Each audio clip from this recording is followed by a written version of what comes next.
Mas, itu lemari esnya digeser dulu ya.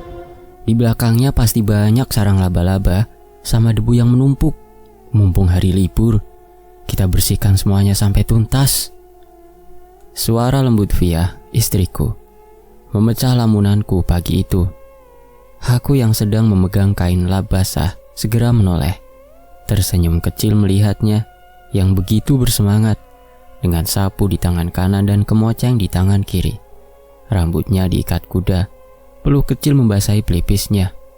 "Siap Nyonya Besar, perintah dilaksanakan," jawabku sambil terkekeh.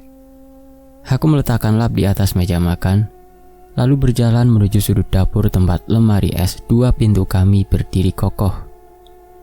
Namaku Rian. Orang-orang di sekitarku, terutama di tanah kelahiranku Wonosobo, mungkin mengenalku sebagai pemuda biasa yang gemar mengutak-atik motor fiction biru kesayanganku. Namun di balik keseharian itu, ada sisi lain dari hidupku yang tak banyak diketahui orang awam. Sisi gelap, sunyi, namun riuh dengan jeritan tak kasat mata.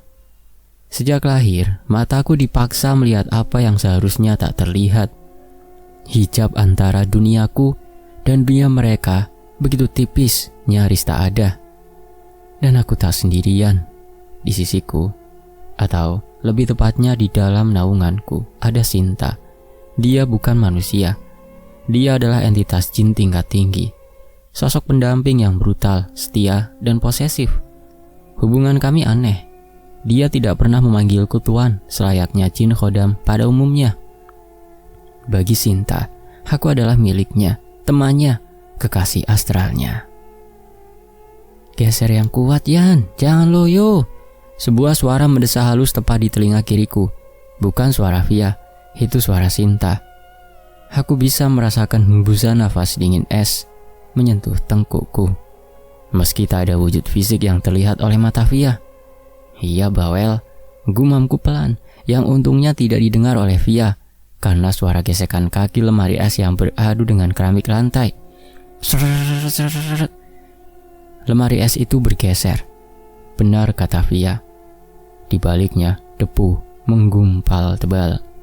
Sarang laba-laba menjuntai di sudut-sudut tembok. Dan ada bau apek yang menyengat. Via segera sigap menyapu gumpalan debu itu, sementara aku berjongkok untuk memungut sampah-sampah kecil yang terselip. Tutup botol, bon belanjaan lama, dan mataku tertumbuk pada sesuatu yang berkilau di pojok, terhimpit antara dinding dan lantai. Sebuah batu. Aku mengulurkan tangan, memungut benda itu. Saat kulit jariku bersentuhan dengan permukaannya, sensasi aneh langsung menjalari saraf-sarafku. Itu adalah sebuah batu akik mustika, warnanya biru laut, begitu jernih namun pekat di bagian tengahnya. Tidak ada ikatan cincin, hanya batu lepasan yang entah bagaimana bisa berada di sana. "Batu apa itu Mas?" tanya Via berhenti menyapu sejenak. "Nggak tahu Vi, kayaknya batu akik biasa. Mungkin punya bapak dulu. Kan dulu bapak juga punya hobi buat batu akik dan menerima pesanan dari teman-temannya," jawabku santai. Aku memutar-mutar batu itu di bawah cahaya lampu dapur. Indah, sangat indah. Secara energi, aku tidak merasakan ancaman. Hawa batu itu tenang, sejuk, seperti aliran sungai di pegunungan Dieng. Tidak ada getaran panas atau niat jahat yang biasanya terpancar dari benda bertuah yang berisi jin fasik. Namun ketenangan itu hancur seketika saat udara di dapur tiba-tiba berubah drastis. Suhu anjlok, hawa dingin yang menusuk tulang muncul entah dari mana. "Buang itu Yan." Suara Sinta terdengar lagi. Kali ini tidak menggoda, melainkan tajam, penuh dengan nada permusuhan yang kental. Aku bisa merasakan kehadirannya memadat di belakangku. Aura kemerahan mulai merembes keluar dari tubuhku. Hanya bisa dilihat oleh mata batinku. "Kenapa Sin? Ini cuma batu. Hawanya gak negatif," bisikku dalam hati, berkomunikasi lewat batin. "Ada pelacur di dalamnya. Baunya busuk, Aku tidak suka. Hancurkan atau buang sekarang juga, hardik Sinta. Emosinya meluap tiba-tiba. Sebuah kecemburuan yang tak masuk akal bercampur dengan naluri predator yang merasa wilayahnya terusik.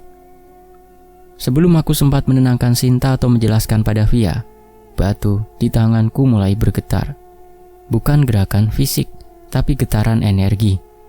Sosok di dalam mustika itu sepertinya merespon provokasi aura Sinta. Mas, kok diam? Itu batunya kenapa? Via mulai terlihat cemas. Dia tidak bisa melihat Sinta, tapi sebagai istriku, dia seringkali merasakan dampak dari aktivitasku. Vi, mundur sebentar ke ruang tengah, perintahku tegas. Nadaku berubah serius. Ada apa, Mas? Mundur aja, Vi, sekarang. Via yang paham dengan nada bicaraku langsung meletakkan sapu dan bergegas mundur menjauh dari dapur. Tepat saat Via menghilang di balik tembok penyekat, Sinta tidak lagi bisa menahan diri. Wujudnya bermanifestasi sebagian. Bayangan wanita cantik dengan rambut panjang, terurai, dan gaun hitam yang putih bermotif merah muncul melayang di sampingku. Wajahnya yang biasanya ayu kini menyeringai ganas. Matanya menatap tajam ke arah batu itu, dan kedua tangannya mulai mengepal seolah siap untuk bertarung. Keluar kau sampah, teriak Sinta. Suaranya bukan lagi telepati, tapi gema yang menggetarkan kaca jendela dapur. Tangan astral Sinta menyambar batu mustika biru di telapak tanganku. Dia tidak mengambil batunya, tapi dia mencengkram entitas di dalamnya. Dengan gerakan kasar yang brutal, Sinta menarik paksa sosok penunggu mustika itu keluar. Blar! Sebuah ledakan energi menghantam dapur kami. Piring-piring di rak bergetar hebat. Beberapa gelas kaca pecah berantakan. Dari dalam batu biru itu, asap biru pekat menyeruak keluar, berputar-putar seperti tornado mini, lalu memadat menjadi sosok wanita. Sosok itu Dewi Aradia, berdiri melayang di hadapan kami. Dia mengenakan kemben dan kain jarik bermotif kuno. Selendang biru laut melilit di tubuhnya, dan mahkota kecil di kepalanya. Wajahnya cantik, sangat ningrat. Namun saat ini ekspresinya penuh dengan kemurkaan. Matanya menyala biru terang, kontras dengan tatapan tajam mata Sinta.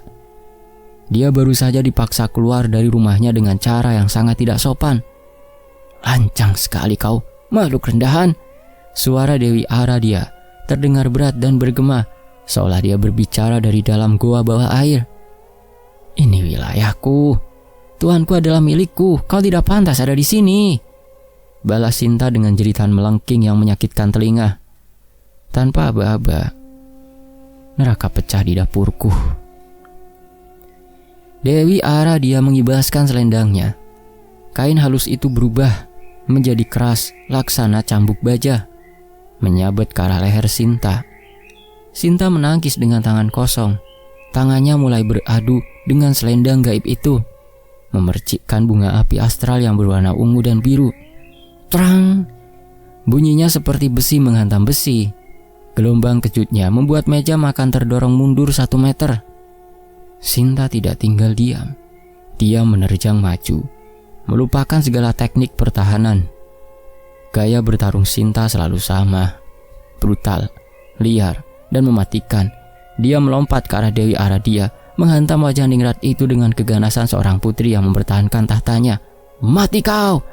Pukul Sinta berhasil merobek bau astral Dewi Aradia. Cairan ektoplasma berwarna biru memuncrat keluar, mendesis saat menyentuh lantai. Dewi Aradia menjerit marah. Dia mengangkat kedua tangannya, dan tiba-tiba seluruh air di wastafel dapur menyembur keluar secara astral, berubah menjadi ribuan jarum es yang melesat ke arah Sinta. Sinta meraung, tubuhnya tertembus beberapa jarum es itu. Tapi dia seolah tidak peduli rasa sakit. Dia justru semakin menggila. Dia menangkap leher Dewi Aradia, membantingnya ke dinding dapur. Brak! Dinding dapur retak. Secara fisik retakan itu benar-benar muncul di tembok semenku. hiasan dinding berjatuhan.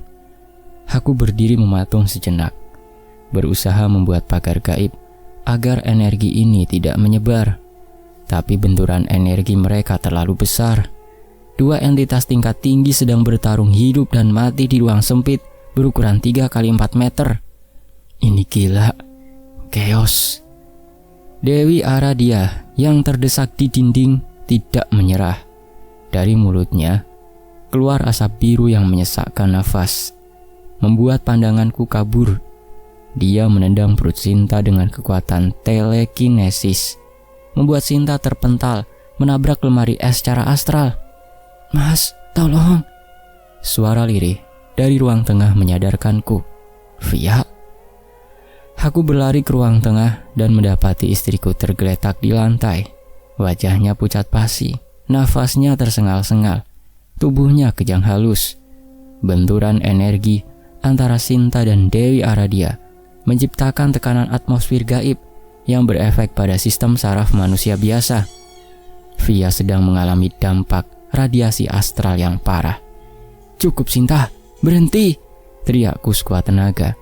Aku memusatkan seluruh tenaga dalamku, menyalurkan energi spiritual ke telapak tangan kanan dan menghantamkannya ke lantai. "Diam kalian semua!" Gelombang energiku menyebar, memotong sementara jalur pertarungan mereka. Di dapur, Sinta yang baru saja akan merobek wajah Dewi Aradia terhenti, menoleh ke arahku dengan nafas memburu. Wajahnya penuh amarah. Tapi saat melihatku memeluk Via yang pingsan, ekspresinya melunak sedikit. Dewi Aradia melayang di sudut dapur, memegangi bahunya yang robek, menatapku dan Sinta dengan tatapan waspada dan penuh perhitungan. Aura birunya berdenyut tidak stabil. Aura dapurku hancur berantakan secara astral. Tapi itu urusan nanti. Via adalah prioritas. Aku menggendong Via ke kamar, membaringkannya dan segera mengambil ponselku. Tanganku gemetar menekan nomor satu-satunya orang yang bisa membereskan kekacauan level ini, Pak Harjo. "Halo, assalamualaikum Pak Harjo," ucapku cepat saat telepon bersambung. "Waalaikumsalam Le, ada apa? Kok suaramu panik? Terus, wah, kok auramu sampai sini kerasa panas sekali." Suara Pak Harjo terdengar tenang, kontras dengan kegilaan di sini. "Pak, tolong ke rumah sekarang, darurat. Saya nemu mustika, Sinta ngamuk, ada benturan energi. Via kena dampaknya Pak, rumah saya rasanya mau meledak." "Ya sudah, tenang. Kunci dulu istrimu pakai pagar ayat kursi. Bapak meluncur sekarang, jangan biarkan mereka bunuh-bunuhan dulu." Telepon ditutup. Aku melakukan apa yang diperintahkan. Aku membacakan doa, meniupkannya ke ubun-ubun Via, membuat kubah pelindung tipis untuk meminimalisir dampak energi luar. Kubah pelindung tipis. Aku kembali ke dapur. Pemandangannya mengerikan. Sinta berdiri di atas meja makan. Tangannya masih meneteskan sisa energi biru milik lawannya. Di sudut atas lemari dapur, Dewi Aradia melayang dalam posisi meditasi, memulihkan lukanya. Namun matanya tak lepas menatap Sinta. "Kalau Via sampai kenapa-kenapa gara-gara kalian, aku bakar kalian berdua," ancamku dingin. Sinta melompat turun, wujudnya perlahan memudar menjadi lebih manusiawi. Meski matanya masih tajam menatap lawannya, dia mendekatiku, mencoba menyentuh tanganku. "Dia yang mulai, Ian. Dia masuk rumah kita. Dia mau merebut kamu," adu Sinta dengan nada manja namun posesif. "Dia tidak melakukan apa-apa sampai kamu menariknya keluar, Sin," bentakku. Tak lama kemudian, suara motor Honda tua terdengar berhenti di depan rumah Pak Harjo. Pria parubaya itu masuk dengan santai, mengenakan kaos oblong putih, celana kain hitam, dan peci Jawa khasnya. Rokok lobot terselip di bibirnya. Begitu dia melangkahkan kaki melewati pintu depan, udara yang tadinya panas dan berat mendadak menjadi sejuk, seolah-olah Pak Harjo membawa AC gaib bersamanya.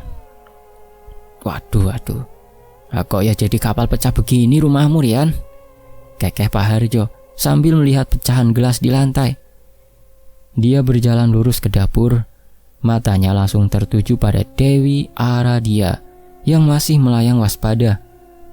Lalu beralih ke Sinta yang berdiri angkuh di sampingku. Wes, mudhun kabeh, ayo podo napak tanah, perintah Pak Harjo pelan. Ajaibnya, Dewi Aradia perlahan turun menapak lantai. Karisma Pak Harjo sebagai ahli spiritual kejawen tingkat tinggi memang tidak main-main. Bahkan, jin sekelas mereka pun segan. Pak Harjo mengambil segelas air dari keran merapalkan sesuatu, lalu menyipratkannya ke sekeliling ruangan. Neter, balik asal mula, gumamnya. Seketika sisa-sisa residu energi pertarungan yang membuat kepala pening itu lenyap. Udara kembali segar. Aku bisa mendengar nafas Pia di kamar mulai teratur. Pak Harjo kemudian memungut mustika biru laut yang tergeletak di lantai. Dia memejamkan mata, merasakannya sejenak. Asap rokoknya dia hembuskan ke batu itu. Dewi Aradia, sosok dari era Mataram kuno, pesisir selatan, gumam Pak Harjo. Dia membuka mata, menatap sosok wanita biru itu. Niatmu apa, Nduk? Kok sampai bikin geger rumah muridku? Dewi Aradia menunduk hormat pada Pak Harjo, lalu menatapku lekat-lekat. Saya sudah lama tertidur di batu itu, Ki. Namun saat pemuda ini memegang wadah saya merasakan keselarasan. Energinya besar, wadahnya kuat. Saya ingin mengabdi, saya ingin ikut dengannya, ucap Dewi Aradia. Suaranya merdu, menghipnotis. Mendengar itu, Sinta langsung mendesis. Rambutnya mulai melayang lagi. Langkahi dulu mayatku, teriak Sinta. Pak Harjo mengangkat tangan, memberi isyarat agar Sinta diam. Sinta mendengus kesal, tapi patuh. Rian, panggil Pak Harjo. Mustika ini isinya positif, kuat. Bisa buat pengasihan wibawa dan proteksi. Dia milih kamu. Jarang-jarang ada khodam setingkat ini yang melamar duluan. Gimana? Mau kamu terima? Aku menatap Dewi Aradia. Cantik, kuat, elegan. Tapi lalu aku menatap Sinta, teman bertarungku yang selalu ada di jok belakang Vixen biruku saat kami touring malam menembus hutan alas roban, yang selalu melindungiku meski caranya brutal. Dan aku melihat kecemburuan yang nyata di mata hitam Sinta. Tidak, Pak, jawabku tegas. Satu saja sudah pusing ngurusnya, apalagi dua. Lagi pula, Sinta tidak akan pernah terima. Kasihan Via kalau rumah ini jadi medan perang setiap hari. Sinta tersenyum lebar, penuh kepenangan. Dia memeluk lengan kiriku, menyandarkan kepalanya di bahuku, sambil menjulurkan lidah ke arah Dewi Aradia. Pak Harjo mengangguk. Bijak, istrimu nomor 1. Pak Harjo kemudian menatap Dewi Aradia. Dengar itu, Nduk. Dia menolak. Sekarang masuk lagi ke batumu. Nanti saya carikan tempat yang layak. Atau saya larung ke laut. Namun disinilah masalah baru dimulai. Dewi Aradia menggeleng. Wajah cantiknya berubah keras.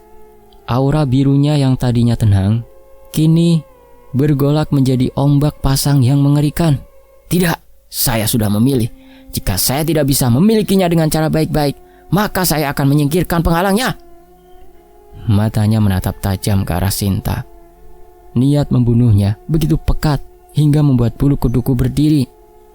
Wah, ngeyel ini anak, desah Pak Harjo sambil membuang puntung rokoknya ke lantai dan menginjaknya.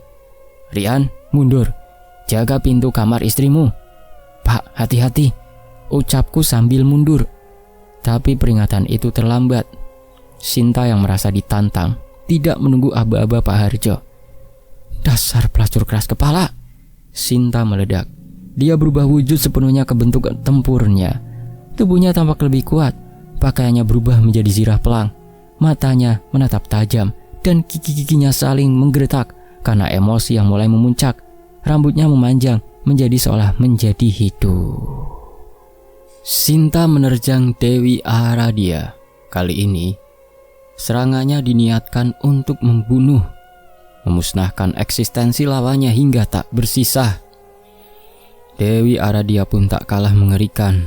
Dia merentangkan tangan, dan lantai dapurku retak memunculkan air bah gaib yang berputar deras. Dia menciptakan pusaran air bercampur pisau angin. "Mati kau iblis!" jerit Dewi Aradia. Pertarungan babak kedua dimulai, dan kali ini jauh lebih brutal. Sinta menembus pusaran air itu. Kulitnya terkoyak-koyak, tapi beregenerasi dengan cepat. Dia berhasil mencengkram leher Dewi Aradia.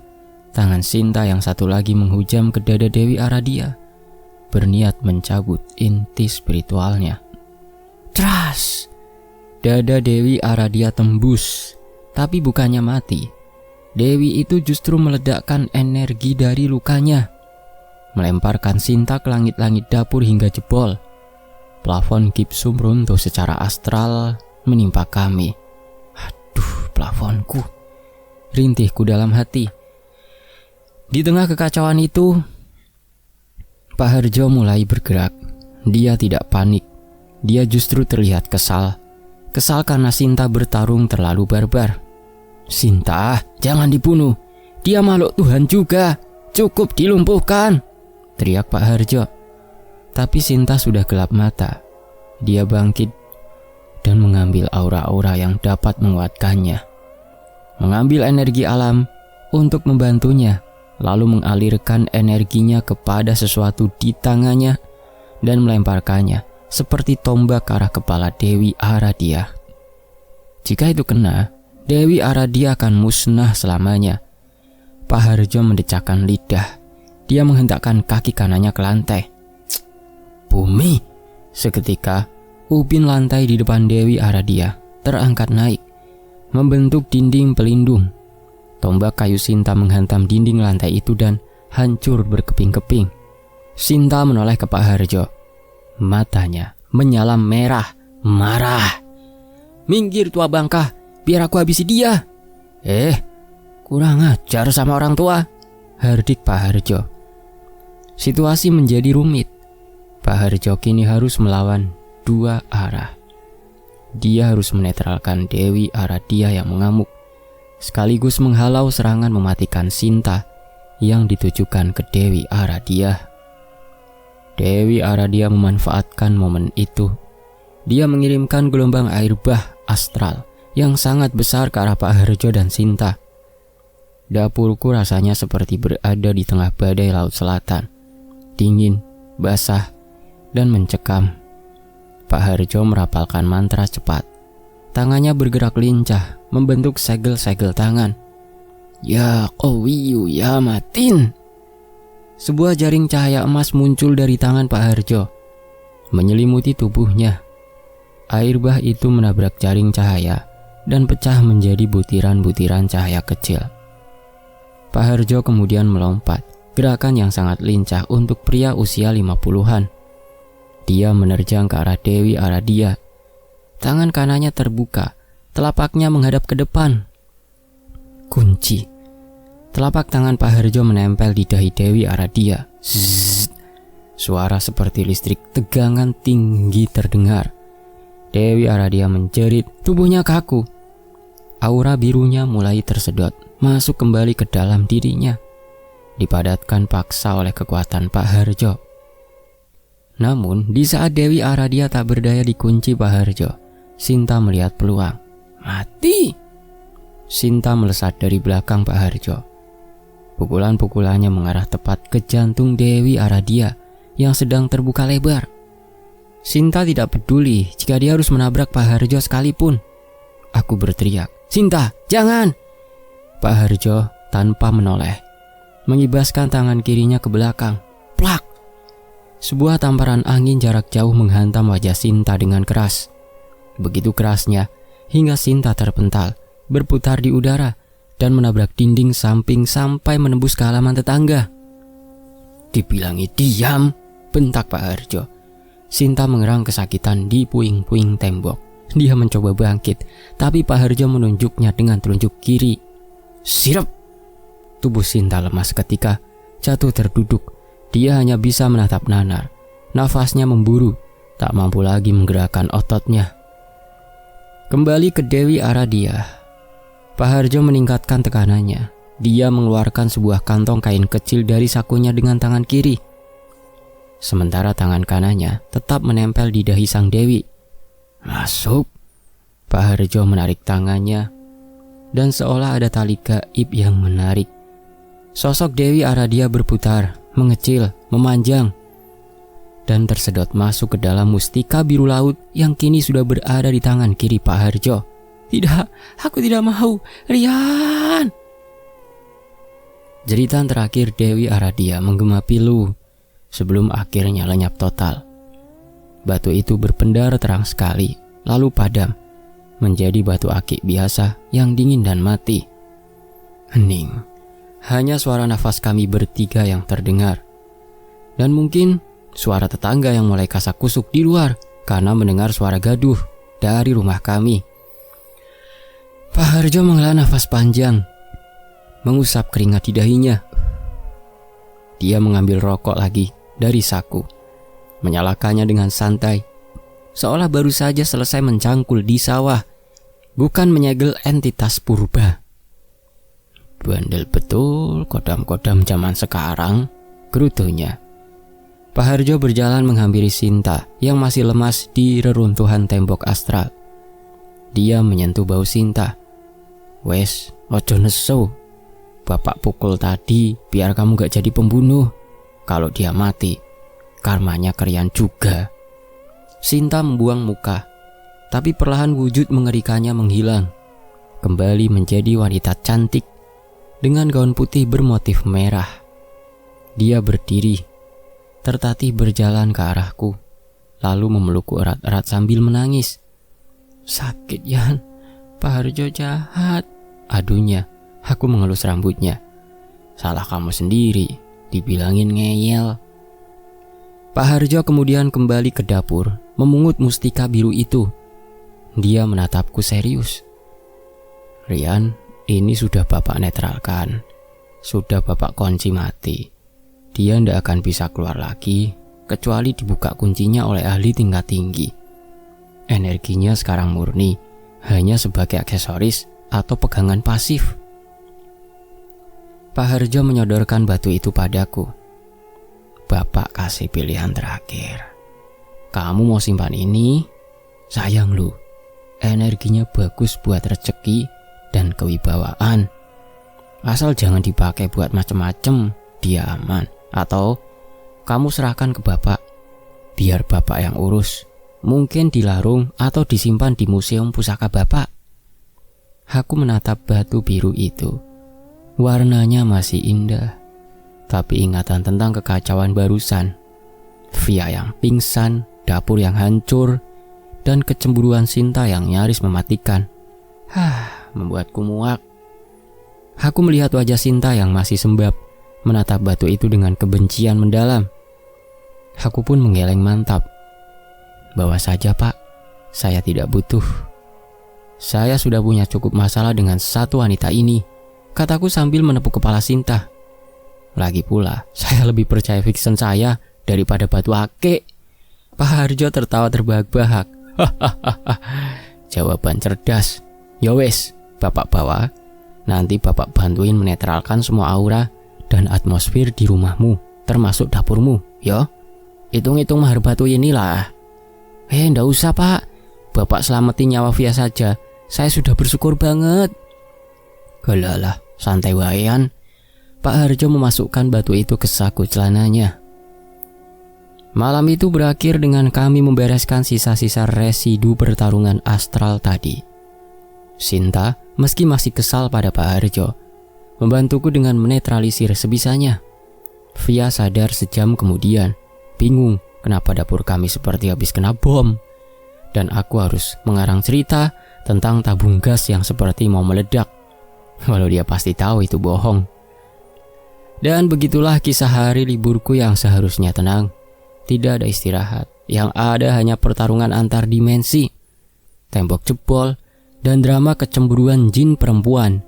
Selamat datang di duniaku, selamat datang di Wonosobo, sisi yang tak pernah kalian lihat. Suara knalpot Honda GL Pro tua milik Pak Harjo memecah keheningan jalan raya Wonosobo yang mulai diselimuti kabut malam. Udara dingin khas pegunungan menusuk kulit, namun bagi Pak Harjo, dingin itu tak seberapa dibandingkan dengan rasa panas yang kini mulai menjalar di saku celana sebelah kirinya. Mustika biru laut itu, benda itu tidak diam. Sejak meninggalkan pelataran rumah Rian, Pak Harjo sudah merasakan denyutan energi yang tidak wajar. Awalnya hanya hangat, seperti menggenggam telur rebus yang baru matang. Namun, semakin jauh roda motor berputar meninggalkan area rumah Rian, panas itu berubah menjadi sengatan listrik yang menyakitkan. Isengnya ya lu iki, masih keras kepala, gumam Pak Harjo di balik helm bututnya. Jalanan menuju loji, tempat tinggal Pak Harjo yang terletak di pinggiran kota, dekat area perkebunan. Malam itu cukup sepi. Kanan kiri jalan didominasi pohon-pohon sengon dan bambu yang melambai-lambai tertiup angin, menciptakan bayangan-bayangan panjang yang menari di aspal. Tiba-tiba setang motor Pak Harjo terasa berat, sangat berat. Seolah ada beban bertonton yang menekan ban depan. Mesin motor yang tadinya menderu lancar mulai terbatuk-batuk, tersendat seakan kehabisan bensin. Padahal Pak Harjo baru saja mengisinya penuh. Angin kencang berhembus dari arah berlawanan. Bukan angin gunung biasa, melainkan angin yang membawa aroma garam laut yang pekat. Di tengah jalanan pegunungan yang jauh dari pantai, bau laut ini adalah pertanda buruk. Di kaca spion, Pak Harjo melihat asap biru mengepul dari saku celananya. "Kembalikan aku!" Suara jeritan Dewi Aradia terdengar bukan di telinga, tapi langsung menghantam batok kepala Pak Harjo. Suara itu begitu keras hingga membuat pandangan Pak Harjo berkunang-kunang.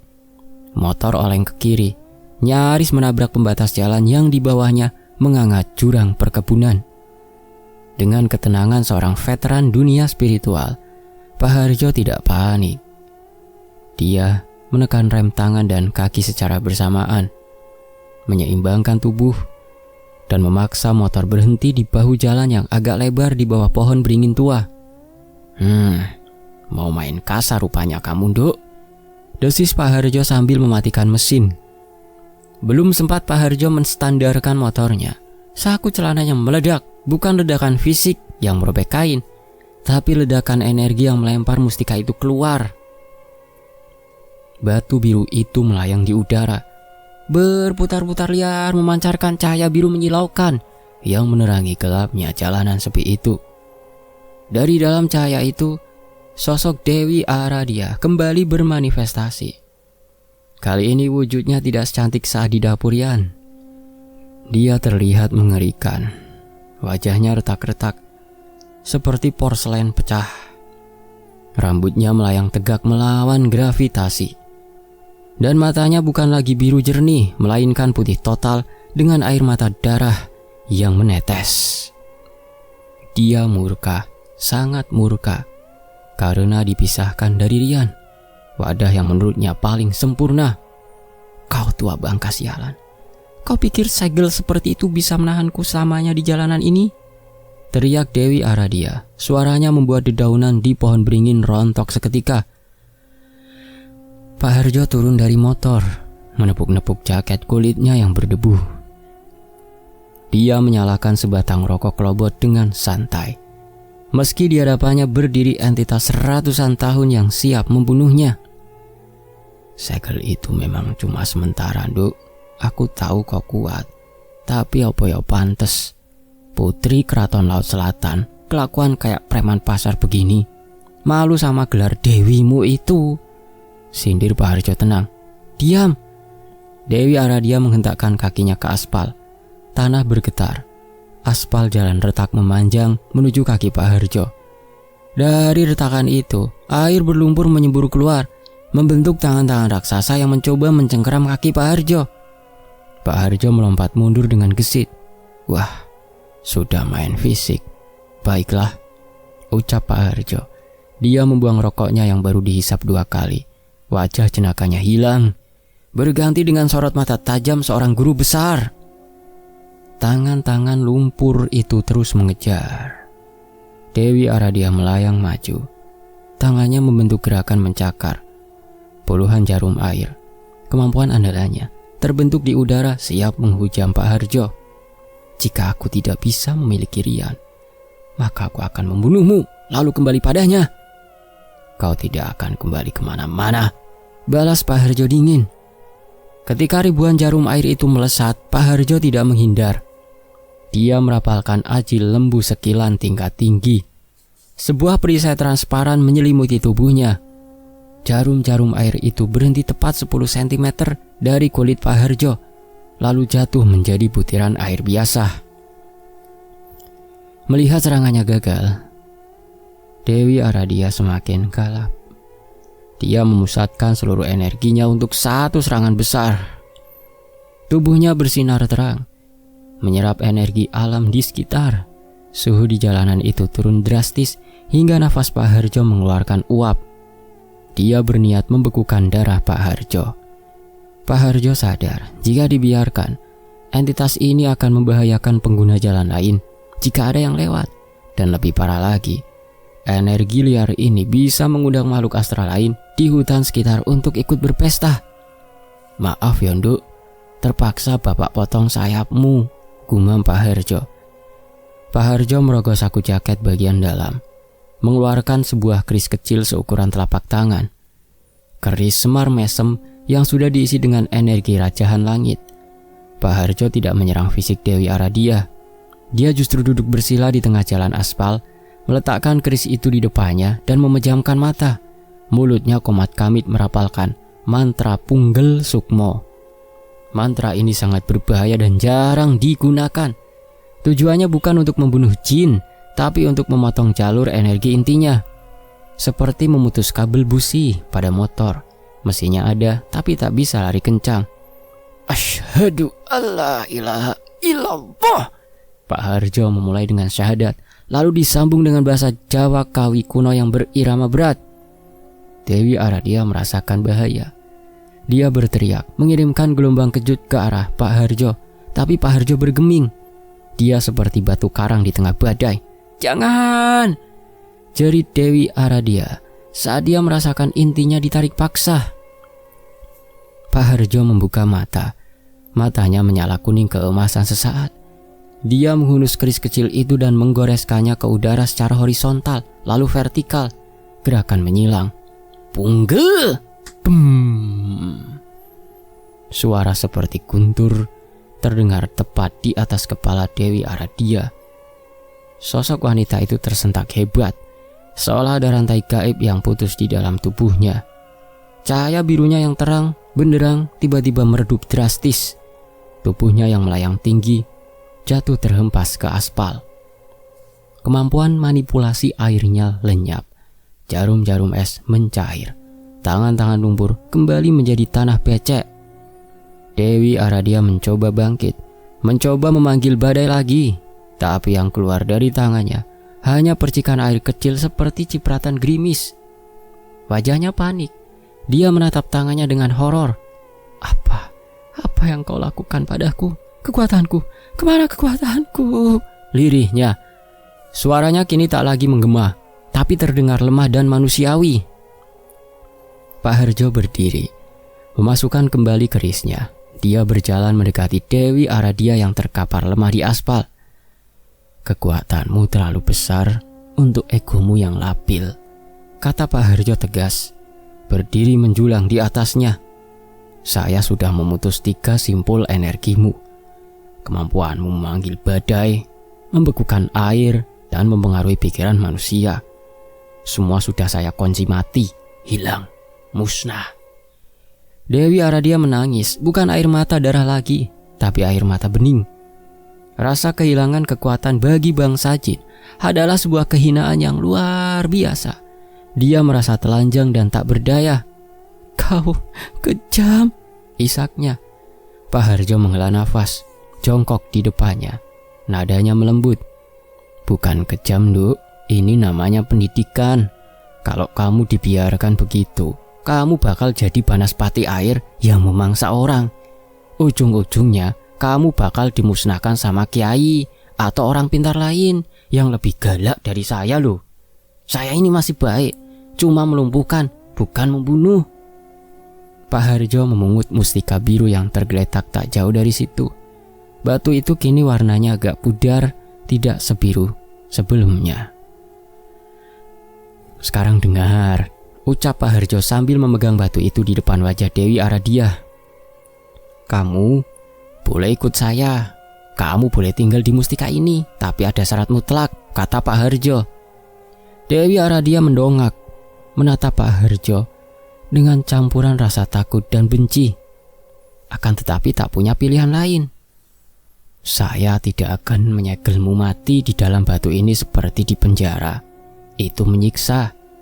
Saya tahu rasanya dikurung. Lanjut Pak Harjo. Saya kasih kamu kebebasan. Kamu boleh keluar masuk mustika ini sesuka hatimu. Kamu boleh jalan-jalan di sekitar loji saya. Kamu boleh menikmati bunga, menatap bulan, terserah. Mata Dewi Aradia sedikit membesar. Tawaran itu tidak terduga. Biasanya dukun yang mengalahkan jin akan memperbudak atau memenjarakannya selamanya. Tapi Pak Harjo menekan suaranya. Kekuatan tempurmu tidak akan saya kembalikan sampai kamu belajar tata krama. Kamu tidak boleh menyakiti manusia, tidak boleh menampakkan diri pada tamu saya kecuali saya izinkan, dan haram hukumnya mendekati Rian atau keluarganya lagi. Sekali kamu melanggar, simpul nyawamu yang saya putus. Paham, Duk? Dewi Aradia terdiam lama. Dia merasakan sisa-sisa kekuatannya. Masih ada energi, cukup untuk berwujud dan bergerak cepat, tapi tidak cukup untuk bertarung melawan kodam tingkat tinggi lainnya. Apalagi melawan Pak Harjo. Dia telah dilucuti. Dia sekarang tak lebih dari jin penjaga biasa, bukan lagi Ratu Badai. Perlahan, Dewi Aradia mengangguk. Dia menundukkan kepalanya, menyentuh aspal. Saya mengerti, Ki. Saya takluk. Bagus. Pak Harjo menyodorkan mustika itu. Masuk, kita pulang. Angin malam ini gak bagus buat orang tua. Seperti asap yang ditiup angin, tubuh Dewi Aradia menyusut dan masuk kembali ke dalam mustika. Batu itu berkedip sekali, lalu kembali dingin. Pak Harjo berdiri, meregangkan pinggangnya yang berbunyi krek. Aduh, encok kumat. Belum sampai rumah sudah senam jantung, gerutunya.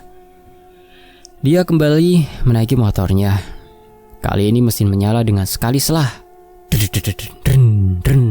Suaranya halus.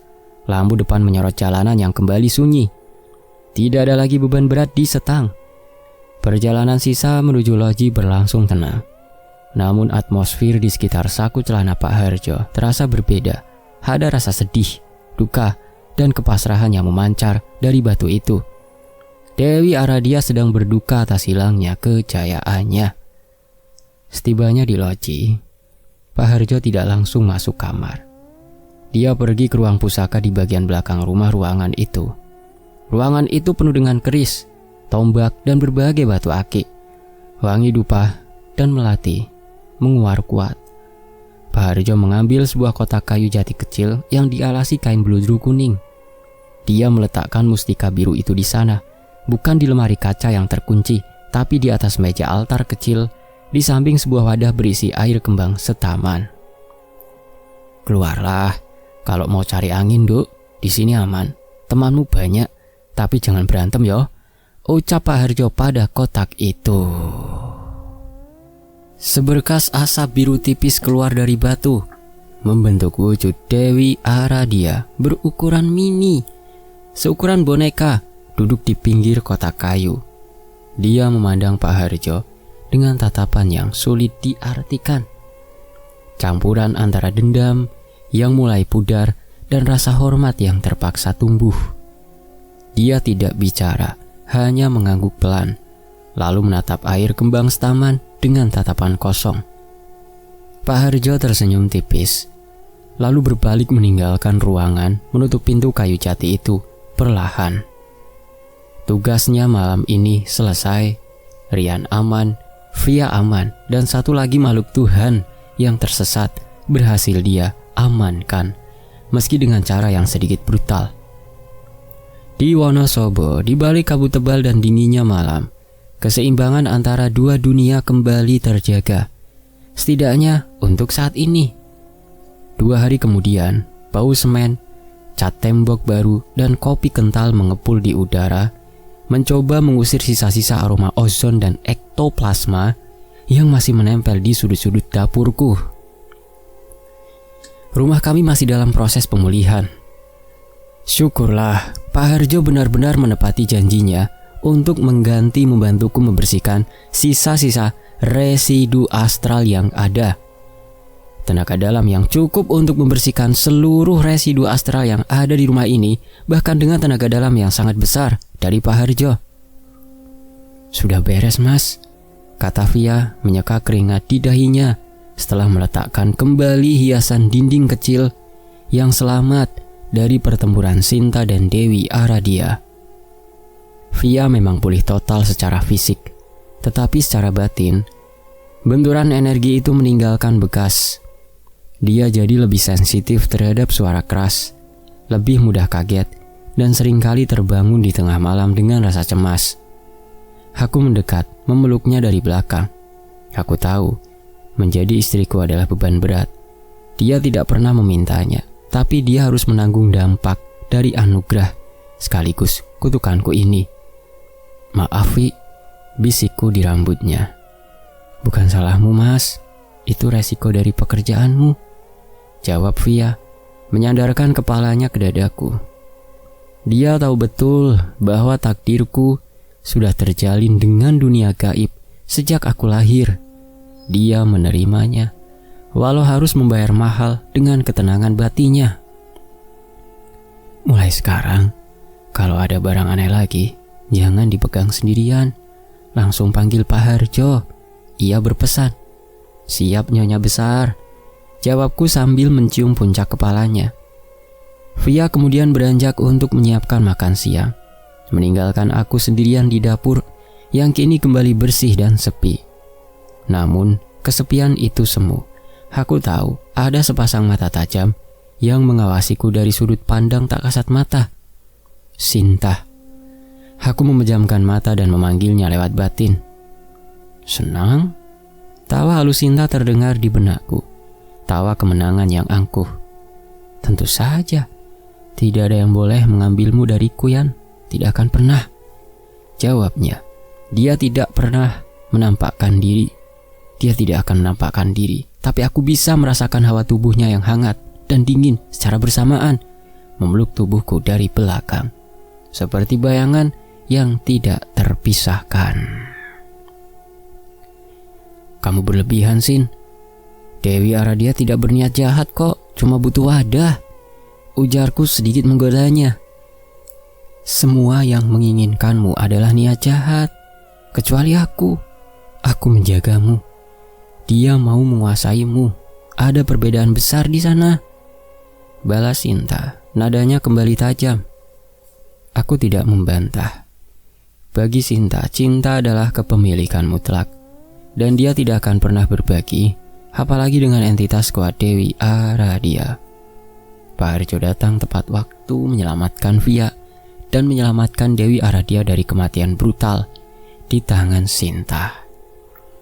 Sore harinya aku memutuskan untuk keluar sebentar. Bukan untuk keluyuran, tapi hanya untuk merasakan hawa Wonosobo yang sejuk setelah 2 hari terpenjara di dalam rumah yang kacau.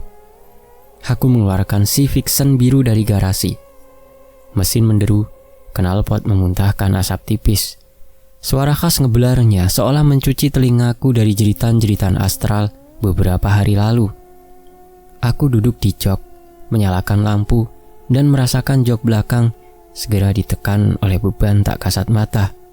Mau kemana, Yan? Sudah lama kita tidak naik berdua, bisik Sinta. Cuma keliling sebentar, cek toko material, jawabku sambil memutar kunci kontak. Tiba-tiba ponselku bergetar. Telepon dari Pak Harjo. Assalamualaikum Pak. Waalaikumsalam Le. Mau riding itu? Motornya kok nyala? Tanya Pak Harjo. Suaranya terdengarnya seperti biasa. Iya Pak, cuma keliling sebentar kok. Mau refreshing? Bagus. Jaga kesehatan batinmu. Oh iya, mustika itu sudah tenang. Tadi pagi Bapak letakkan di ruang pusaka. Bapak izinkan dia keluar sebentar di lingkungan loji Bapak. Gak apa-apa, dia sudah manut kok, sudah nurut. Sudah gak punya kekuatan banas, kekuatan jahat lagi. Aku bisa merasakan Sinta di belakangku mendengus kesal. Dia tidak suka mendengar Dewi Aradia mendapat kelonggaran sekecil apapun. Syukurlah Pak. Terima kasih banyak loh Pak, ujarku. Santai wae Le. Itu resiko punya ilmu linuweh. Kamu harus jadi penyeimbang antara dua dunia. Kadang harus keras, kadang harus sabar. Setelah mengobrol sebentar soal biaya tukang dan nasihat-nasihat spiritual pendek, aku mematikan telepon. Aku menoleh ke belakang, ke jok tempat Sinta duduk. Dengarkan, dia sudah jinak. Jangan khawatir lagi, kataku. Dia jinak karena lumpuh, itu saja. Tapi aku tidak akan pernah lupa wajahnya. Dan jika dia mendekatimu, aku tidak peduli dengan Pak Harjo. Aku akan membakarnya hingga menjadi debu, ancam Sinta. Aku hanya tersenyum simpul. Ya, itulah Sinta, setia, brutal, dan posesif tak tertandingi. Aku menstarter Vixon biruku, memutar gas, dan melaju perlahan meninggalkan pekarangan. Jalanan Wonosobo yang berkabut dan sepi terasa lebih tenang malam ini. Seolah dunia astral baru saja mengambil nafas panjang setelah pertarungan besar. Mustika biru laut itu telah pergi, tapi pelajarannya tertinggal. Aku Rian, pemuda biasa dengan takdir luar biasa. Sekali lagi diingatkan bahwa hidupku tidak akan pernah bebas dari benturan energi dan chaos. Selama Sinta ada di sisiku dan selama aku masih membuka mata untuk dunia lain, pertarungan untuk mempertahankan batas, kesetiaan, dan kewarasan akan selalu menjadi bagian dari perjalanan sunyiku. Dan aku menerimanya sambil memegang stang Vixen bersama Sinta yang memelukku dalam diam. Aku melaju ke depan, ke dalam kabut Wonosobo menuju kekacauan spiritual berikutnya. Semoga terhibur dan bisa mengambil hikmah dari kisah Mas Rian. Terima kasih semuanya, saya pamit. Wassalamualaikum. Sampai jumpa di kisah berikutnya hanya di Wen Antoni. Matur nuwun. Alhamdulillah.